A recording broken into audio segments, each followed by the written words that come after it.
उच्च न्यायालयाच्या औरंगाबाद खंडपीठाला बॉम्बने उडवण्याची धमकी, लगेचच वरिष्ठ पोलीस अधिकाऱ्यांकडून शोध मोहीम, सुरक्षा यंत्रणा अलर्ट मोड. पुण्यातील तनिषा भिसेच्या मृत्यूनंतर चौकशी समितीकडून राज्य सरकारला शिफारशी सादर, दीनानाथ मंगेशकर रुग्णालयाने टाळाटाळ केल्याचं अहवालात स्पष्ट. मंगेशकर रुग्णालयाला 10 लाखांचा दंड कमी, दंडाच्या रकमेमध्ये वाढ करा, आमदार अमित गोरखेंची मागणी. आयएमएने भिसे कुटुंबाची बाजू समजून घ्यायला हवी, गोरखेंचं वक्तव्य.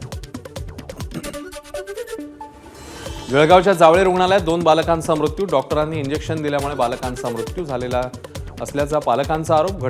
घटनेनंतर बटॉक्स नावाच्या इंजेक्शनच्या संपूर्ण बॅच महाराष्ट्रातून परत मागवण्यात आल्याची माहिती. मुंबईच्या विक्रोळी परिसरात 36 वर्षीय महिलेची गळा चिरून हत्या, अनैतिक संबंधातून हत्या झाल्याचा संशय, आरोपीला 8 तासात पोलिसांकडून बेड्या. सावत्र मुलीवर बलात्कार करून पत्नीची हत्या करून विरारमधून फरार झालेला आरोपी तब्बल 21 वर्षांनी गजाआड, विरार पोलिसांची कारवाई.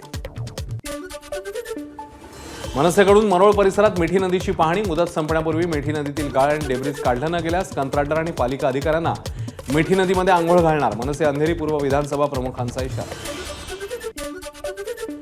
विदर्भात काही जिल्ह्यांमध्ये पुढचे 2 दिवस उष्णतेची लाट, सोमवारी विदर्भातील सर्वच जिल्ह्यांमध्ये 42 ते 45 अंश सेल्सिअस तापमान. चंद्रपूर, अमरावती, नागपूर, अकोल्यात तापमान वाढण्याचा अंदाज. कोस्टल रोडचा वरळीतील भूमिगत मार्ग मे महिन्याच्या पहिल्या आठवड्यात खुला होणार, त्यामुळे कोस्टल रोडचा वापर करून वरळीतील थेट मरीन ड्राईव्हला प्रवास करणं अधिक सुकर होणार.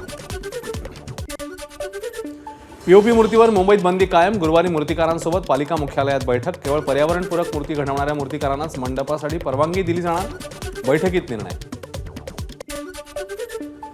अन्न आणि औषध प्रशासन मंत्री नरहरी झिरवाळ यांची बालपणीच्या मित्राशी अचानक भेट, यावेळी झिरवाळांनी मित्राला दाखवलं हेलिकॉप्टर, व्हिडिओ व्हायरल.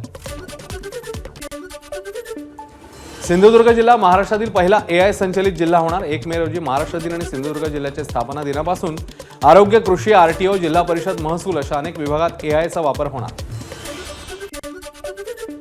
जळगावमध्ये 24 तासात सोन्याच्या दरात 1500 रुपयांची वाढ, सोन्याचे दर प्रतितोळा 99,000 रुपयांवर, GST सह सोनं प्रतितोळा 1,01,16 रुपयांवर.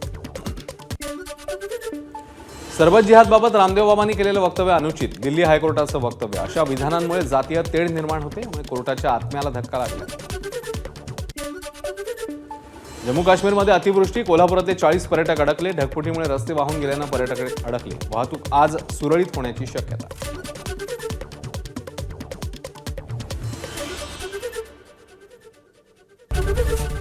एबीपी माझा, उघडा डोळे बघा नीट.